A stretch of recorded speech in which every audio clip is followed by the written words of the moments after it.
चलिए शुरू करते हैं आज का पेपर। आज के पेपर का पहला प्रश्न है आपका SDMC से, विद्यालय प्रबंधन एवं विकास समिति, जो 23 सदस्य वाली विद्यालय विकास और प्रबंधन समिति होती है SDMC, उससे लेके पहला प्रश्न है। तो प्रश्न है, SDMC द्वारा किस तिथि से पूर्व विद्यालय विकास योजना तैयार करना अनिवार्य है। तो ये आपको ध्यान रखना है, 31 जुलाई जो है वो आपको इसमें ध्यान रखना है। 31 जुलाई से पहले पहले SDMC को विद्यालय विकास की योजना बनाना अति आवश्यक है। चलते हैं अगले प्रश्न की तरफ।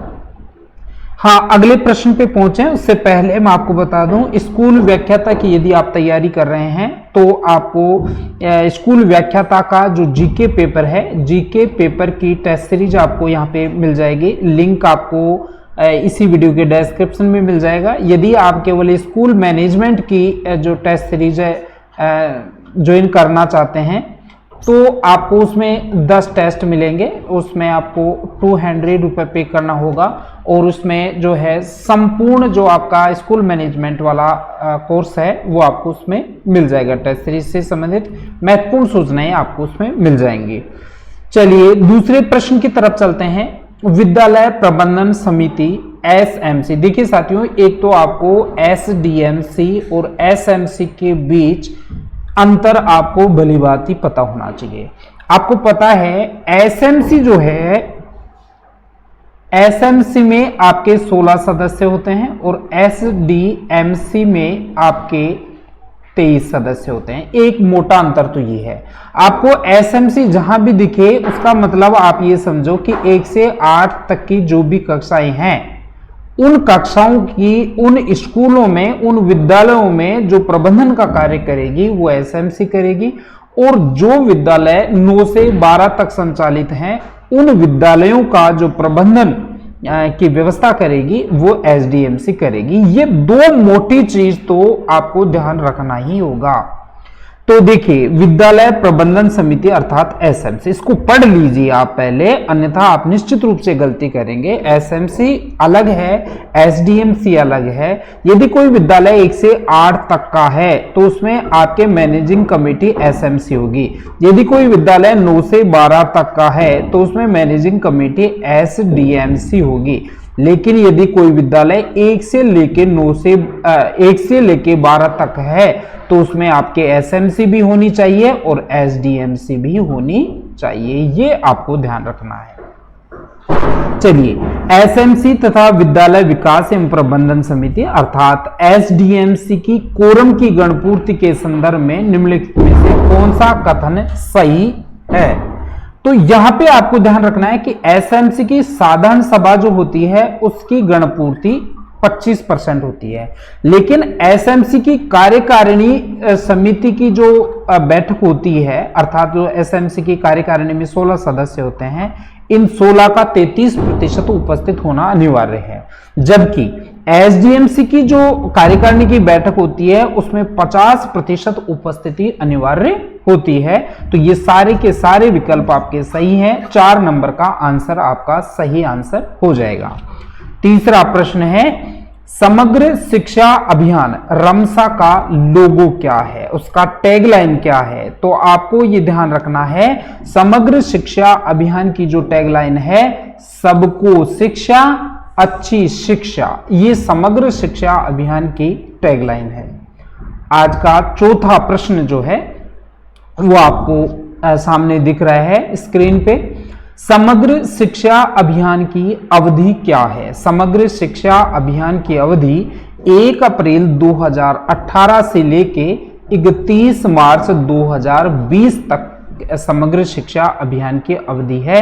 तो 1 नंबर का ऑप्शन आपका सही उत्तर हो जाएगा। साथियों, यदि आप स्कूल व्याख्याता की गंभीरता पूर्वक तैयारी कर रहे हैं, आप चाहते हैं कि आपका पहला पेपर जो जीके वाला पेपर है वो अच्छा निकले, क्योंकि सारा दारोमदार इसी पे होता है, सब्जेक्ट सबके समान होते हैं। यदि आपका प्रथम पेपर जीके वाला पेपर सॉलिड हो जाता है तो आपकी एक सीट पक्की है। तो इसी को मद्देनजर रखते हुए हमने आपके जो जीके वाला पेपर है उसके 25 टेस्ट आयोजित करवाए हैं, वो रेगुलर चल रहे हैं। इसके अतिरिक्त आपको पता है स्कूल मैनेजमेंट जो है उसका वेटेज ज़्यादा है, उसमें लगभग आपके 30 नंबर के 30 मार्क्स के प्रश्न आएंगे।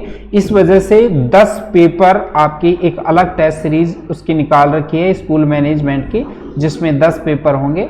आप चाहें तो आपको इसी वीडियो के डिस्क्रिप्शन में हमारे सभी सोशल नेटवर्क साइट्स के डिस्क्रिप्शन में आपको लिंक मिल जाएंगे, वहां जाके आप उन पे क्लिक करके आप हमारे से संपर्क कर सकते हैं। आप हमारे ऐप को डाउनलोड करके उसके जो स्टोर सेक्शन है वहां जाके आप जो भी टेस्ट सीरीज ज्वाइन करना चाहते हैं जरूर ज्वाइन करें। विद्यालय का प्रबंधन एवं विकास एसडीएमसी के संदर्भ में निम्नलिखित में से कौन सा कथन सही नहीं है? देखिए साथियों, एसएमसी की कार्यकारिणी समिति में कुल 16 सदस्य होते हैं, बिल्कुल सही है। आपको ये ध्यान रखना है, जहां भी एसएमसी और जहां एसडीएमसी कुछ भी आपको दिखे तो आपको इनकी जो है तुलना आपके दिमाग में होनी चाहिए। एसएमसी में कुल कार्यकारिणी में सदस्य होते हैं 16 और एसडीएमसी की कार्यकारिणी में सदस्य होते हैं 23। इस एसएमसी में 11 सदस्य आपके मनोनीत होते हैं और 11 सदस्य आपके जो स्कूल के बच्चे हैं उनके अभिभावक होते हैं और 5 सदस्य मनोनीत होते हैं। इसमें आपको ये भी ध्यान रखना है कि इन 16 में से 8 महिला सदस्य होनी चाहिए। तो ये मोटी मोटी चीजें हैं, वो आपको ध्यान रखना चाहिए। पहला जो स्टेटमेंट है, एसएमसी की कार्यकारिणी समिति में कुल 16 सदस्य होते हैं, बिल्कुल सही कथन है। दूसरा है, माता पिता या संरक्षक कुल सदस्यों का 75% होना चाहिए, तो ये भी आपके लिए बिल्कुल सही है, क्योंकि 16 में से 12 कैंडिडेट तो केवल आपको यहां पे होने चाहिए जो आपके माता पिता हो, संरक्षक हो। महिला जो 16 सदस्य हैं उन 16 सदस्यों का 50% महिला होना चाहिए, अर्थात 8 महिलाएं होनी चाहिए, तो ये भी सही है, ये भी सही है। एसडीएमसी द्वारा 31 जुलाई से पूर्व कार्यकारिणी समिति का निर्वाचन हो जाना चाहिए, ये स्टेटमेंट गलत है, क्योंकि यहां पे जो है 14 अगस्त जो है वहां तक आपको कार्यकारिणी समिति के गठन की जो है अनिवार्यता होती है, अर्थात 31 जुलाई तक तो विद्यालय कार्य योजना बना के आगे प्रेषित करेगा और 14 अगस्त से पहले जो है पूर्व की जो कार्यकारिणी है उसका बर्खास्त करके नई कार्यकारिणी का गठन हो जाना चाहिए। छठा प्रश्न है, विद्यालय विकास एवं प्रबंधन समिति एसडीएमसी जो कक्षा 9 से लेकर 12 तक के विद्यालयों में होती है के संदर्भ में निम्नलिखित में से कौन सा कथन सही नहीं है? तो आपको पता है इसमें 23 सदस्य होते हैं, तो ये स्टेटमेंट तो बिल्कुल सही है। इसका अध्यक्ष प्राचार्य होता है, बिल्कुल सही है। जो एसएमसी होता है, एसडीएमसी होती है, उसके बारे में आपको 3-4 चीजें ध्यान रखनी है कि इसमें 23 सदस्य होते हैं। इसका जो अध्यक्ष होता है वो प्रिंसिपल होता है, प्राचार्य, ठीक है। इसका जो सचिव होता है वो सचिव आपका जो उस विद्यालय में प्राचार्य के बाद में प्रोटोकॉल में जो सबसे वरिष्ठतम व्याख्याता होता है वो होता है। इसका भी आपको ध्यान रखना है। एक आपको ये ध्यान रखनी है, एसएमसी एसडीएमसी की जो बैठक होती है वो आपको प्रति माह जो है अमावस्या को यहां पे करना आवश्यक होता है। इसके अलावा एसडीएमसी की बैठक में 30% जो उपस्थिति अनिवार्य नहीं है, यहां पे आपको 50% होना चाहिए, तो 4 नंबर का ऑप्शन आपका सही आंसर हो जाएगा। 7वें प्रश्न की तरफ चलते हैं। राजस्थान में राज्य स्तर की समसा के संचालन की सर्वोच्च नोडल एजेंसी जो है वो आपके RCSCE है। इसमें आपका 3 नंबर का आंसर आपको करना था। 8वां प्रश्न, समग्र शिक्षा अभियान के अंतर्गत खंड स्तर का सर्वोच्च अधिकारी, देखिए खंड जो स्तर होता है उस खंड स्तर का सर्वोच्च अधिकारी जो होता है वो बीआरसीएफ होता है। हालांकि आजकल बीआरसीएफ का महत्व कम हो गया, लेकिन समग्र शिक्षा अभियान जो समसा था उसमें बीआरसीएफ जो है वो खंड स्तर का सर्वोच्च अधिकारी था। 9वां प्रश्न, समग्र शिक्षा अभियान में निम्नलिखित में से किसको शामिल किया गया है? देखिए समग्र शिक्षा अभियान में साथियों आपके एसएसए को मिला दिया गया, आपके रमसा को मिला दिया गया और आपके टीई को मिला दिया गया। इन तीनों को मिला के आपका समग्र शिक्षा अभियान बनाया गया है, समसा जिसको कहेंगे। ठीक है, तो आपका जो 4 नंबर का ऑप्शन है वो आपका इसमें सही आंसर हो जाएगा। राजस्थान में आरटीई के तहत विद्यालय प्रबंधन के संदर्भ में निम्नलिखित में से कौन सा कथन गलत है? साथियों ये आप पहले मार्क कर लिया करो, जब भी परीक्षा भवन में जाते हो आपको तो सत्य असत्य में आप ठीक से भलीभांति अंतर नहीं कर पाते और सत्य को असत्य और असत्य को सत्य मानते हुए प्रश्न को हल करते हैं और परिणाम एक आध प्रश्न आपका जानबूझ के गलत हो जाता है। तो 10वें प्रश्न को आप देखिए, आरटीई 2009 के संदर्भ में विद्यालय प्रबंधन के संदर्भ में जो है ये प्रश्न पूछा गया है कि इनमें से गलत कथन कौन सा है। देखिए विद्यालय प्रबंधन समिति अर्थात एसएमसी कक्षा 1 से 8 तक की स्कूलों की प्रबंधन इकाई है, मैंने आपको पहले ही बता दिया, तो इसमें कोई संदेह मत करो, ये सही है। विद्यालय विकास एवं प्रबंधन समिति एसडीएमसी की बात, यहां पे एसएमसी की थी, यहां एसडीएमसी की बात हो रही है। एसडीएमसी कक्षा 9 से 12 तक की स्कूलों की प्रबंधन की व्यवस्थार्थ इकाई है, ये भी सही है।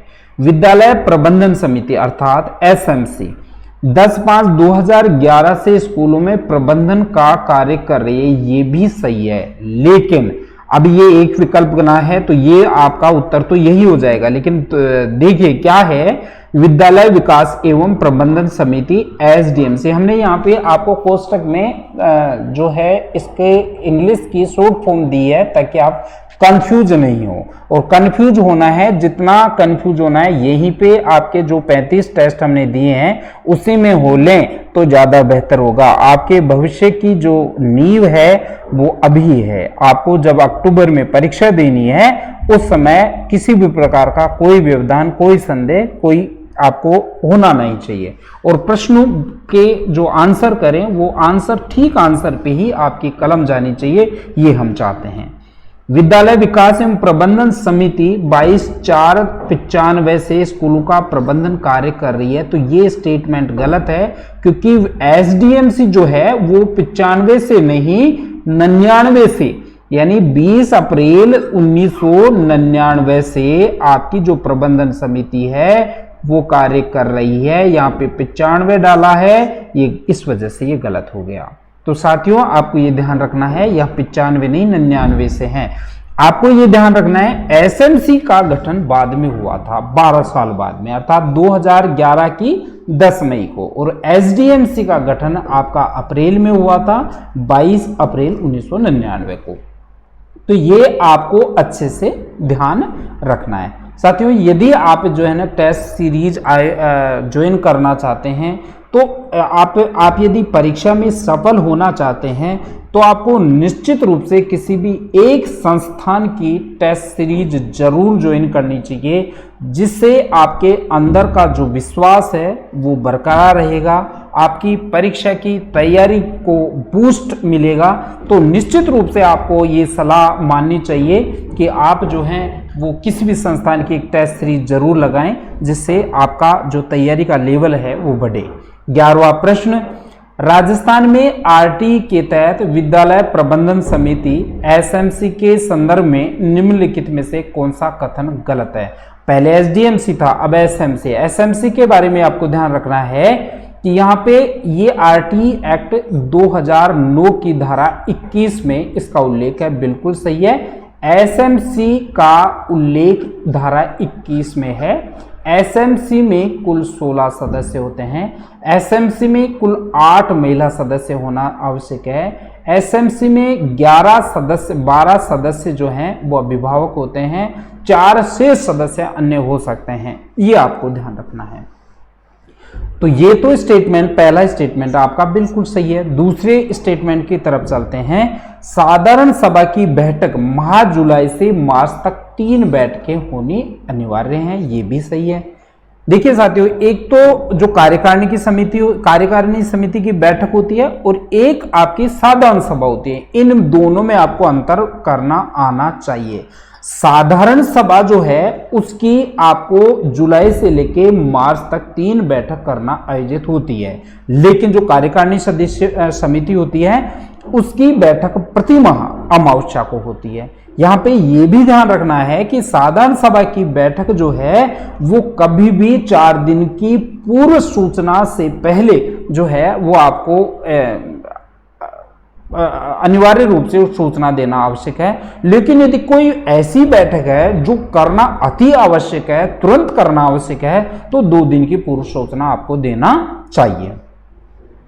तो ये तीसरा स्टेटमेंट भी सही है, दूसरा भी सही है। चौथे स्टेटमेंट की तरफ चलते हैं। तो साधारण सभा की कोरम की गणपूर्ति जो है वो 33% होना अनिवार्य है। तो 33% पहले था तो गणपूर्ति हो ही नहीं पाती थी, इसलिए 25% जो है उसको कर दिया गया है। तो अब जो गणपूर्ति है वो 33% नहीं पढ़े, आप 25% पढ़ें, तो ये स्टेटमेंट आपका गलत हो जाएगा और 4 नंबर का आंसर आपका सही उत्तर हो जाएगा।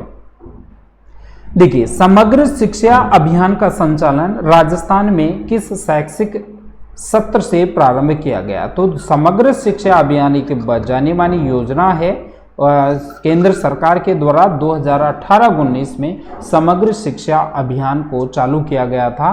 तो 3 नंबर का आंसर आपका सही हो जाएगा। देखिए, समग्र शिक्षा अभियान जो है समसा 2018-19 शैक्षिक सत्र में जो चालू किया गया, उसी के संदर्भ में प्रश्न पूछा गया है 13वां कि समग्र शिक्षा अभियान का संबंध कौन कौन सी कक्षाओं से है।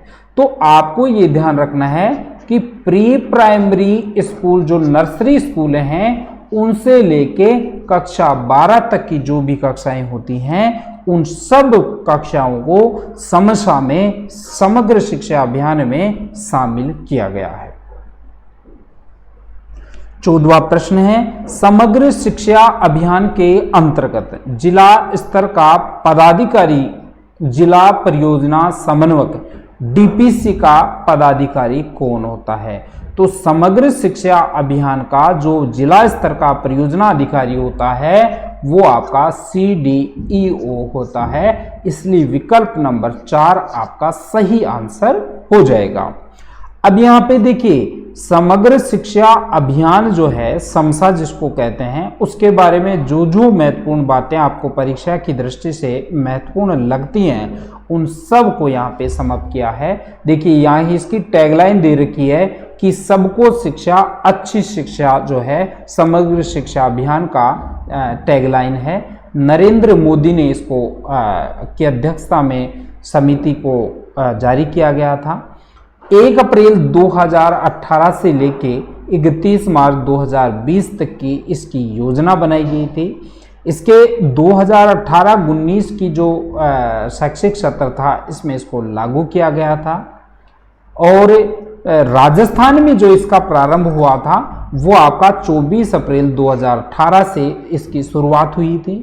इसके बाद में आपको ये भी ध्यान रखना है कि रमसा का संचालन राजस्थान में RCSC अर्थात राजस्थान माध्यमिक शिक्षा परिषद द्वारा करवाया जाता है, जबकि सर्व शिक्षा अभियान का जो संचालन था वो राजस्थान प्रारंभिक शिक्षा परिषद द्वारा किया गया था।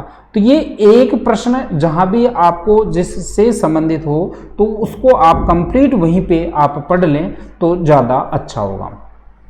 समग्र शिक्षा अभियान का उद्देश्य नहीं है। देखिए, पहला उद्देश्य है स्कूल शिक्षा व्यवस्था में न्यूनतम मानक सुनिश्चित करना। हाँ, तो बिल्कुल सही है कि जो भी मानक हैं उनको न्यूनतम स्तर तक तो टच होना ही होना चाहिए। ये समग्र शिक्षा अभियान का उद्देश्य था। तो ये तो आपका उत्तर नहीं हो सकता। दूसरे विकल्प की तरफ चलते हैं। स्कूली शिक्षा में सामाजिक और लैंगिक असमानता को बढ़ाना। देखिए ये साथियों, ये बिल्कुल सामान्य सा प्रश्न है, लेकिन आप इसको असमानता तक ही पढ़ेंगे, आगे पढ़ेंगे नहीं और प्रश्न को गलत कर देंगे। तो स्कूली शिक्षा में सामाजिक और लैंगिक असमानता को कम करना समग्र शिक्षा अभियान का उद्देश्य था, इसलिए ये आपका उत्तर तो 2 नंबर का हो जाएगा। आगे और पढ़ लीजिए। तीसरा विकल्प है आरटी एक्ट 2009 को लागू करने के लिए राज्यों की मदद करना, बिल्कुल समग्र शिक्षा अभियान का उद्देश्य है। और चौथा, शिक्षा के साथ व्यावसायिकरण प्रशिक्षण को बढ़ावा देना, यह भी समग्र शिक्षा अभियान का उद्देश्य है। तो दूसरा जो विकल्प है वो समग्र शिक्षा अभियान का उद्देश्य नहीं है। ये यहाँ पे सारी चीजें यहाँ पे दे रखी हैं, वो आपको पीडीएफ में मिल ही जाती हैं। तो आगे अगले प्रश्न की तरफ चलते हैं। निम्नलिखित में से समग्र शिक्षा अभियान की कार्य योजना का भाग है। देखिए डिजिटल शिक्षा भी इसके द्वारा दी जाती है, स्कूलों का सुदृढ़ीकरण भी किया जाएगा, कौशल का विकास भी किया जाएगा। तो इसका मतलब चारों के चारों, तीनों के तीनों विकल्प सही हैं। 4 नंबर का आपका आंसर हो जाएगा। समग्र शिक्षा अभियान की जो कार्य योजना है वो 5 साल की अवधि में डिजिटल शिक्षा के माध्यम से डिजिटल बोर्ड लगाना, शिक्षकों को कौशल बढ़ाने के लिए दीक्षा डिजिटल पोर्ट का व्यापक प्रयोग करना, समावेशी शिक्षा एवं आवश्यकता वाले बच्चों को आर्थिक सहायता देना, कौशल विकास करना, समावेश जो है आपकी लड़कियों की शिक्षा हेतु कस्तूरबा गांधी बालिका विद्यालयों को उच्च माध्यमिक स्तर तक उन्नत करना, आत्मरक्षा का प्रशिक्षण देना, बेटी बचाओ बेटी पढ़ाओ अभियान को बढ़ावा देना, ये सारे जो हैं वो समग्र शिक्षा अभियान की कार्य योजना में शामिल हैं। इसकी पीडीएफ आपको मिल जाएगी, आप उसका बिल्कुल ध्यानपूर्वक अध्ययन कर लीजिएगा। निम्नलिखित में से प्रारंभिक शिक्षा के क्षेत्र में एमएचआरडी द्वारा निर्मित कार्यक्रम कौन सा है? तो एमएचआरडी अर्थात ministry of human resource and development, मानव संसाधन विकास मंत्रालय, जो पहले आपका शिक्षा मंत्रालय का नाम था, हालांकि अब नई शिक्षा नीति में एमएचआरडी मानव संसाधन विकास मंत्रालय का नाम बदलकर शिक्षा मंत्रालय कर दिया गया है। तो एमएचआरडी द्वारा प्रारंभिक शिक्षा के क्षेत्र में कौन से कार्यक्रम शुरू किया गया था? तो आपको ये ध्यान रखना है साथियों, शाला सिद्धि जो है, शाला सिद्धि कार्यक्रम जो है वो आपके MHRD ministry of human development and research के द्वारा रिसोर्स के द्वारा अर्थात मानव संसाधन विकास मंत्रालय द्वारा शुरू की गई थी। इसलिए 4 नंबर का ऑप्शन आपका सही उत्तर हो जाएगा। अब शाला सिद्धि क्या है, न्यूपा के द्वारा क्यों चलाया गया, इसके क्या स्टेक होल्डर्स हैं, ये सारी आपको पीडीएफ में मिल जाएगी, आप इसको देख लीजिएगा। राजस्थान के माध्यमिक विद्यालयों को ऑनलाइन करने के लिए निम्नलिखित में से कौन सा पोर्टल है? देखिए आपको ये कंफ्यूज नहीं होना है कि जो प्राइमरी स्कूल हैं, प्राथमिक स्कूल हैं, वहां पे शाला दर्शन का एक पोर्टल है, शाला दर्शन। 2016 में ये शुरू किया गया था, आपको पता हो, बसंत पंचमी के दिन। और जो भी माध्यमिक स्तर के विद्यालय हैं उनको शाला दर्पण पोर्टल के अंतर्गत लाया गया था। हालांकि अब जो है वो शाला दर्पण और शाला दर्शन दोनों पोर्टल्स को एक जगह मिला दिया गया है। तो शाला दर्पण आपका पहला नंबर का आंसर हो जाएगा। अब शाला दर्पण जो है वो डिजिटलाइजेशन के संदर्भ में विद्यार्थियों को कैसे सहायता कर रहा है, किस प्रकार शालाओं का सारा डेटा कलेक्शन एक ही जगह हो रहा है, ये सारा आपको पीडीएफ में मिल जाएगा। जो शाला दर्पण और शाला जो है शाला दर्शन है, उसके माध्यम से आजकल संपूर्ण स्कूलों का जो भौतिक और मानवीय संसाधनों का कंप्लीट लेखा जोखा ऑनलाइन कर दिया गया है। अब यदि किसी बच्चे को टीसी चाहिए तो आपको ऑनलाइन उसको काटना पड़ेगा। यदि कोई अध्यापक ज्वाइन कर रहा है या किसी अध्यापक का ट्रांसफर हो रहा है, उसको रिलीव कर रहे हैं, तो उसका ज्वाइनिंग और रिलीविंग भी आपका शाला दर्पण और शाला जो दर्शन शैक्षिक पोर्टल हैं उनके माध्यम से ही किया जा रहा है। तो बहुत अच्छी पहल राजस्थान में है। इसी वजह से शिक्षा क्षेत्र में राजस्थान का नाम संपूर्ण भारत में सम्मान के साथ लिया जा रहा है। साला दर्पण तथा साला दर्शन का पोर्टल को निम्नलिखित में से कब लॉन्च किया गया? देखिए 12 फरवरी 2016 आपको डेट ध्यान रखनी ही होगी। 12 फरवरी 2016 की जो तिथि थी उसको बसंत पंचमी थी साथियों। तो बसंत पंचमी के दिन 12 फरवरी 2016 को साला दर्पण और साला दर्शन पोर्टल को लॉन्च किया गया था।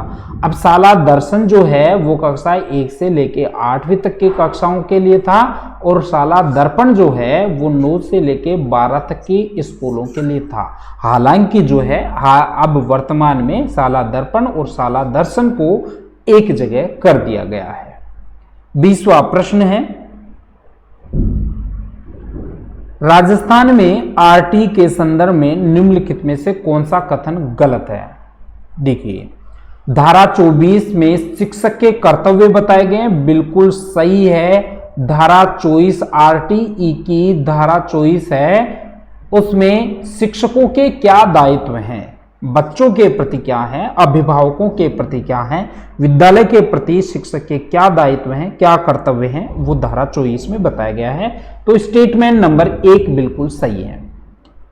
धारा 23 जो है वो शिक्षकों की नियुक्ति और वेतन के संबंध में बातें बताता है कि किस प्रकार शिक्षकों की नियुक्ति होगी, उनके वेतन किस प्रकार निर्धारण होगा, इत्यादि इत्यादि।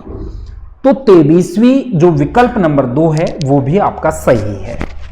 इसके बाद में जो धारा 25 है वो ये बताती है कि कंसर्निंग जो स्कूल है, कोई भी स्कूल है, उस स्कूल में कितने बच्चों पर कितने अध्यापक होने चाहिए, उनके बीच क्या अनुपात होना चाहिए, तो ये धारा 25 में बताया है। तो ये भी सही है।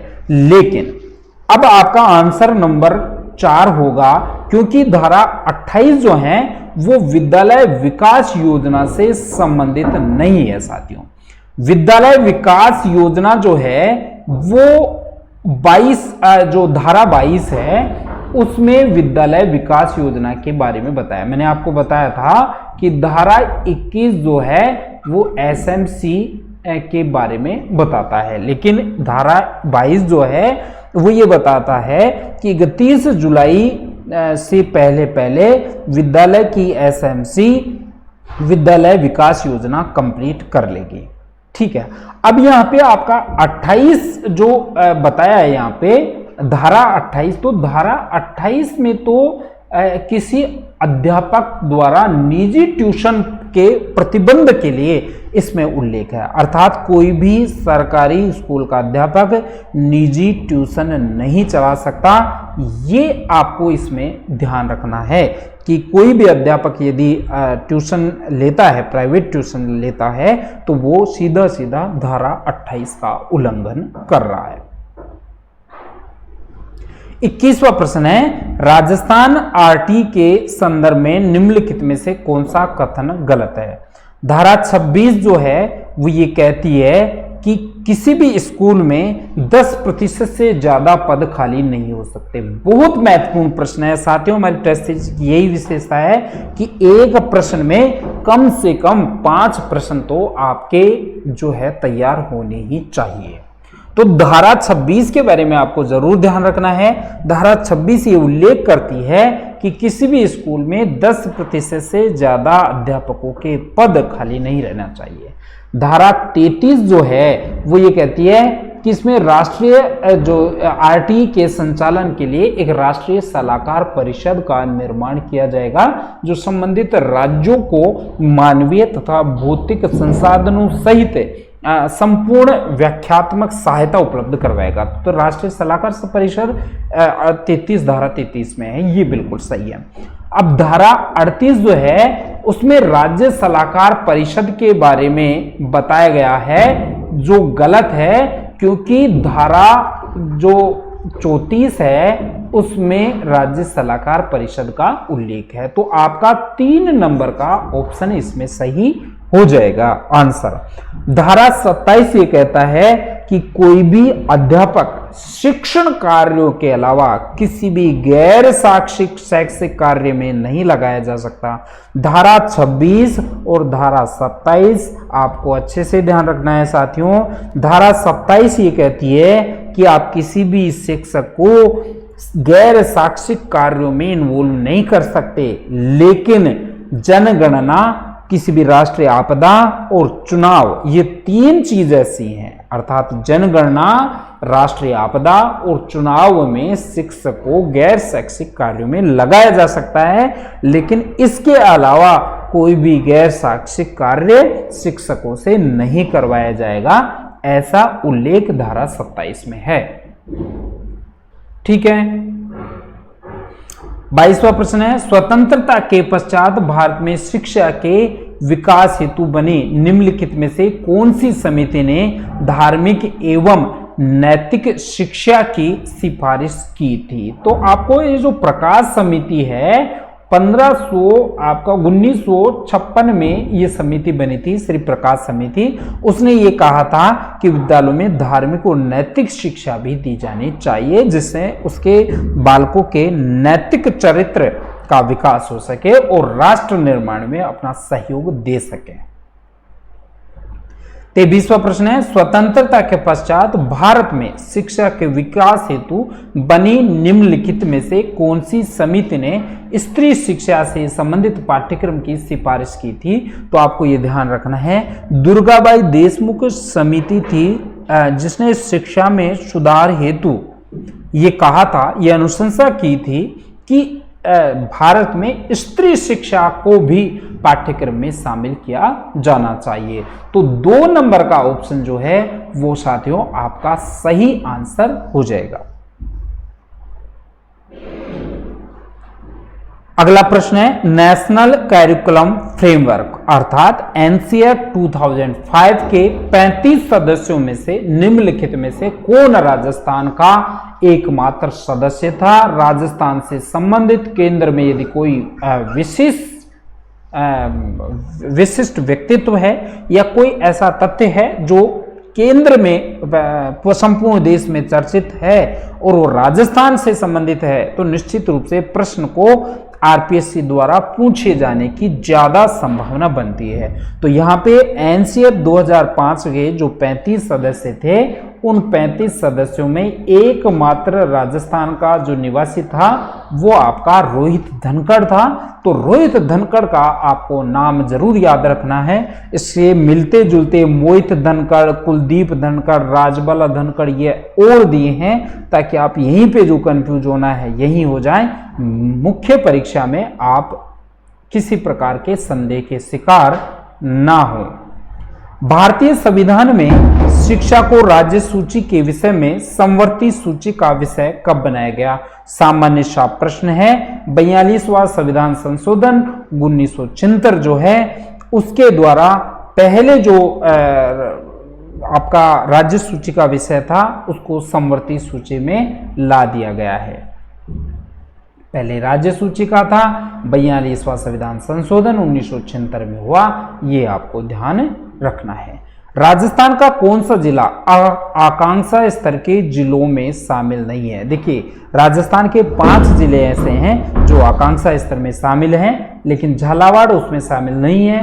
4 नंबर का ऑप्शन आपका सही हो जाएगा। अब इसमें जो संपूर्ण देश में 115 जिले हैं आकांक्षा स्तर के, उसमें जैसलमेर, सिरोही, बारां, करौली और सवाई माधोपुर ऐसे 5 जिले हैं जो राजस्थान के हैं और नीति आयोग ने ये कार्य योजना शुरू की थी, ये भी आपको ध्यान रखनी है। राजस्थान में एकीकृत स्कूल शिक्षा संकुल पद्धति कब लागू की गई थी? तो राजस्थान में एकीकृत स्कूल शिक्षा संकुल पद्धति जो है वो आपको ध्यान रखना है 8/8/2018 अर्थात 8 अगस्त 2018 का विकल्प आपको चयन करना है। 1 नंबर का आंसर आपका सही हो जाएगा। SIQE का पूरा नाम क्या है? बहुत महत्वपूर्ण प्रश्न है, आपको आता भी है लेकिन फिर भी आप गलत करके आएंगे। कैसे करके आएंगे? देखिए सब में स्टेट पहले दे दिया, यहाँ पे आपको यह देखना है, यहाँ पे इंस्टीट्यूट दिया है, यहाँ इनिशिएटिव दिया है, यहाँ इनिशिएटिव दिया है, यहाँ इम्प्रूवमेंट दिया है, तो ये गलत हो गया। और यहाँ पे इंस्टीट्यूट, ये गलत हो गया। तो इसका मतलब ये वाला तो आपका बिल्कुल गलत हो गया। यहाँ पे देखिए ऑफ दिया है, अभी अपने को और तो देखना ही नहीं है, केवल यहां देखना है।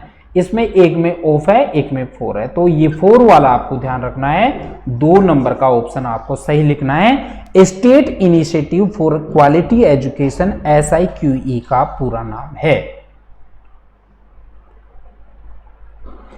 शिक्षा का अधिकार अधिनियम 2009 की धारा 29(1) के तहत राज्य की घोषित शैक्षिक प्राधिकारी जो है वो SIERT इसकी सर्वोच्च शैक्षिक प्राधिकारी है, इसलिए SIERT मतलब 2 नंबर का विकल्प आपका सही आंसर हो जाएगा।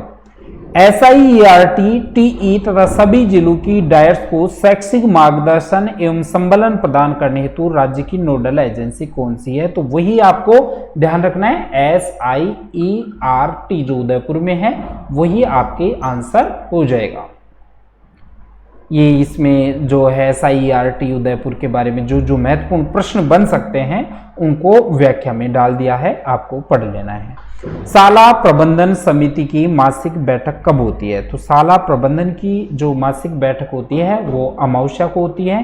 शाला प्रबंधन समिति अर्थात SMC की बात पूछ रहा है। जहां भी SMC आपके सामने नजर के सामने आए आपको ध्यान रखना है, इसमें 16 सदस्य होते हैं, इसमें 8 महिला सदस्य होना जरूरी है। इन 16 में से 12 सदस्य हैं, अर्थात 75% आपके अभिभावक होने चाहिए, ये आपको ध्यान रखना है।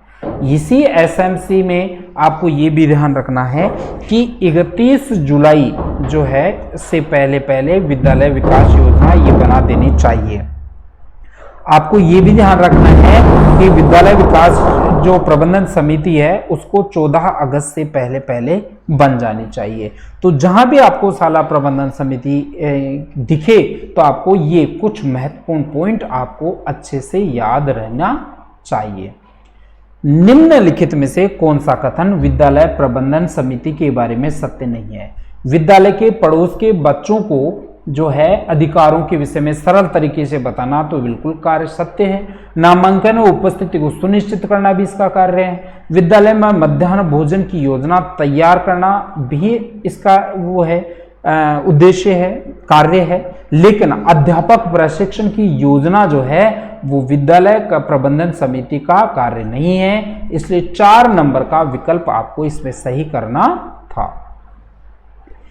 1 अप्रैल 2008 से कस्तूरबा गांधी बालिका विद्यालयों की स्थापना के लिए योग्य एवं पात्र शैक्षिक खंड क्या हैं? तो ये आपको ध्यान रखना है कि 2008 के अप्रैल माह में जो कस्तूरबा गांधी बालिका विद्यालय की स्थापना की गई थी वो वहीं पे की गई थी कि यदि किसी ग्रामीण क्षेत्र में महिला साक्षरता 30% या 30% से कम है तो वहां पे इस प्रकार के विद्यालयों की स्थापना की गई थी। उधर जो है आपका आंसर हो जाएगा 1 नंबर का। लेकिन यहाँ पे आपको ये ध्यान रखना है कि यदि कोई शहरी क्षेत्र है और शहरी क्षेत्र में यदि 54% अर्थात 53.67% महिला साक्षरता है या उससे कम है तो वहां भी आपको शारदीय बालिका जो है विद्यालय खोले जा सकते हैं। 33वां प्रश्न, शिक्षा का अधिकार अधिनियम 2009 के मानव मानकों के अनुसार प्राथमिक स्तर कक्षा 1 से 5 तक के 200 छात्रों के लिए शिक्षकों की संख्या क्या होगी? तो जहां पे 200 छात्र हैं साथियों वहां पे आपको ये ध्यान रखना है कि 5 अध्यापक और 1 HM अर्थात 6 जो है टीचर वहां पे आपको आवश्यकता पड़ेगी। तो 3 नंबर का विकल्प आपका सही आंसर यहां हो जाएगा। अब देखिए 34वां प्रश्न है, शिक्षा का अधिकार अधिनियम 2009। देखिए शिक्षा के अधिकार अधिनियम से संबंधित संपूर्ण धाराएं जो भी 10 टेस्ट हमने टेस्ट सीरीज में दिए हैं आपको, उन 10 टेस्टों में ये सारे के सारे धाराएं आपको वहां पे दे दी हैं और जो महत्वपूर्ण प्रश्न जिस प्रकार के प्रश्न पूछे जा सकते हैं उन सभी प्रश्नों को टेस्ट सीरीज में शामिल कर लिया है। तो यदि आप से जो है स्कूल व्याख्याता भर्ती 2022 की गंभीरता पूर्वक तैयारी कर रहे हैं तो एक बार आपको जरूर टेस्ट सीरीज लगानी चाहिए, ताकि आपका कॉन्फिडेंस लेवल जो है परीक्षा भवन में जब आप जाएं तो शेर जैसे दहाड़ते हुए जाएं, मुंह लटका के परीक्षा भवन से बाहर नहीं आए, ऐसी हम आशा करते हैं। 34वें प्रश्न पे साथियों निकलते हैं। शिक्षा का अधिकार अधिनियम 2009 में अध्यापकों के लिए न्यूनतम कार्य घंटे प्रति सप्ताह कितने हैं? तो आपको ये ध्यान रखना है 45 घंटे आपको इसमें ध्यान रखना है। इन 45 घंटों में जो तैयारी के घंटे हैं वो भी आपको मिल जाएंगे, जो है शामिल करने होंगे, ये आपको ध्यान रखना है। अब यहाँ पे आपको सारा जो इससे संबंधित कुछ परीक्षा में पूछा जा सकता है वो यहाँ पे सारा डिटेल यहाँ दे दिया है। ये पीडीएफ आपको मिल ही जाएगी, तो आपको कोई संदेह नहीं करना है। फिर भी मैं एक बार आपका रिवीजन हो जाएगा, सारी चीज़ें एक साथ मैंने फैक्ट रूप में आपके लिए डाली है इसमें। तो यहाँ पे आपको ये ध्यान रखना है कक्षा 1 से 5 तक के जो विद्यालय के मानक हैं वहाँ पे आपको ध्यान रखना है, यदि किसी स्कूल में 60 विद्यार्थी हैं तो वहाँ पे 2 शिक्षक तो होने ही चाहिए। यदि विद्यार्थियों की संख्या 61 से लेकर 90 तक है तो 3 विद्यार्थी होना चाहिए। 91 से 120 तक के विद्यार्थी हैं, 4 अध्यापक होना चाहिए। 121 से लेके 200 तक हैं तो वहाँ 5 अध्यापक होने चाहिए। लेकिन आपको ये ध्यान रखना है कि 150 से ऊपर होते ही यहाँ पे एक पूर्णकालिक प्रधानाध्यापक HM भी होना अनिवार्य है। ठीक है, अब कक्षा 6 से 8 तक की उसमें देखते हैं अपन, तो प्रत्येक 35 बालकों पे एक टीचर होना चाहिए, ये आपको ध्यान रखना है। और जहां 100 से ऊपर यूपीएस में प्रवेश दिया हो वहां पे एक हेडमास्टर हो जाएगा। उसमें यहाँ पूर्णकालिक प्रधानाध्यापक लगाना जरूरी है। कुछ अंशकालिक शिक्षक भी होंगे, जैसे कला शिक्षा का एक अंशकालिक शिक्षक होगा, स्वास्थ्य एवं शारीरिक शिक्षा का होगा, SUPW का होगा, ये भी आपको ध्यान रखना है। अब यहाँ पे एक थोड़ा सा प्रश्न परीक्षा में ये पूछा जा सकता है कि एक अकादमिक वर्ष में जो कार्य दिवस और शिक्षक घंटे हैं वो कितने होने चाहिए। तो यहाँ पे आपको ध्यान रखना है कक्षा 1 से 5 और 6 से 8 में आपको 105 में 200 कार्य दिवस होने चाहिए और 6 से 8 में 220 कार्य दिवस होने चाहिए। शिक्षण घंटों की बात करें तो 105 में 1 से 5 में 800 घंटे और 6 से 8 में आपको 1000 घंटे होना आवश्यक है। शिक्षकों के लिए आपको 45 शिक्षण घंटे प्रति सप्ताह, जिसमें आपकी जो तैयारी का समय भी शामिल है, वो आपका मापदंड है। तो ये आपको ध्यान रखना है साथियों कि कक्षा 1 से 5 तक की जो कक्षाएं हैं उनमें प्रतिवर्ष 200 कार्य दिवस होने चाहिए और 800 घंटे उनको पढ़ाना आवश्यक है। 6 से 8 की बात करें तो प्रतिवर्ष 365 में से 220 घंटे, जो 220 कार्य दिवस उनके होने चाहिए और 1000 घंटे नियमित रूप से उनकी कक्षाएं लगनी चाहिए। ये मापदंड RT 2009 के अनुसार है। निम्नलिखित में से कौन सी व्यूहरचना विद्यालय विकेंद्रीकृत योजना की एक इकाई के विचार के साथ मेल नहीं खाती? तो विद्यालय रिपोर्ट कार्ड्स होते हैं, लघु योजना भी बनती है, विस्तृत योजना भी बनती है, विद्यालय आयोजना भी होता है, लेकिन EMIS इससे कोई संबंध नहीं रखती, इसलिए 2 नंबर का विकल्प आपका सही आंसर हो जाएगा। 36वां प्रश्न है, निम्नलिखित में से कौन सा राष्ट्रीय माध्यमिक शिक्षा अभियान का उद्देश्य नहीं है? देखिए, लैंगिक दूरियां, पहला विकल्प ही आपका गलत हो जाएगा। लैंगिक दूरियों को बढ़ाना जो है ना, किसी भी राष्ट्रीय फ्लैगशिप प्रोग्राम का उद्देश्य नहीं हो सकता, क्योंकि लैंगिक दूरियां सरकार की अपनी जो भी फ्लैगशिप योजनाएं हैं वो महिला विकास और लैंगिक दूरियों को कम करने का प्रयास करती है। तो लैंगिक दूरियों को बढ़ाना किसी भी फ्लैगशिप कार्यक्रम का उद्देश्य हो ही नहीं सकता।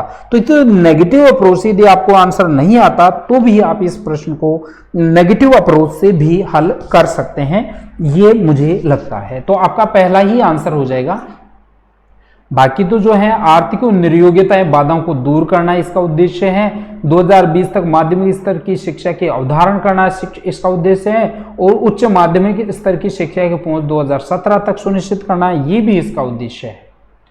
तो इसकी जो व्याख्या है वो आपको यहाँ पे मिल जाएगी। देखिए, आपको ये भी ध्यान रखना है कि 5 किलोमीटर के अंदर अंदर एक 10th तक की स्कूल होनी चाहिए, ठीक है, और 7 किलोमीटर से 10 किलोमीटर के बीच बीच मतलब आपको सीनियर सेकेंडरी 12th तक की स्कूल होना ही आवश्यक है, वांछित है। 37वां प्रश्न है, संयुक्त राष्ट्र ने 1986 में भारतीय स्काउट एवं गाइड्स को इस मानद रूप में चयनित किया। शांति दूत था। हालांकि प्रश्न टेस्ट सीरीज में नहीं दिया जाना चाहिए, ये जो टॉपिक है आपका स्काउट वाला वो निकाल दिया है आपके सिलेबस से। कस्तूरबा गांधी बालिका विद्यालय से संबंधित वाक्य पढ़ें और जो सही कथन है वो आपको बताना है। देखिए, कस्तूरबा गांधी आवासीय विद्यालय है, ये बिल्कुल सही है। कस्तूरबा गांधी विद्यालय में 75% आरक्षण बालिकाओं के लिए, SC ST OBC के समुदाय के लिए, ये भी सही है। गैर आवासीय हो नहीं सकता, ये गलत है। कि भी कोई जातीय समुदाय का आरक्षण नहीं है, ये भी गलत है। KGBV माध्यमिक स्तर के विद्यालय, ये भी आपके अब सही हो सकता है, ये भी गलत है क्योंकि 1 से 8 तक का ही होता है। KGBV उच्च माध्यमिक स्तर की बालिकाओं के विद्यालय हैं, तो ये भी आपका उच्च माध्यमिक, बिल्कुल उच्च प्राथमिक, तो ये सही है।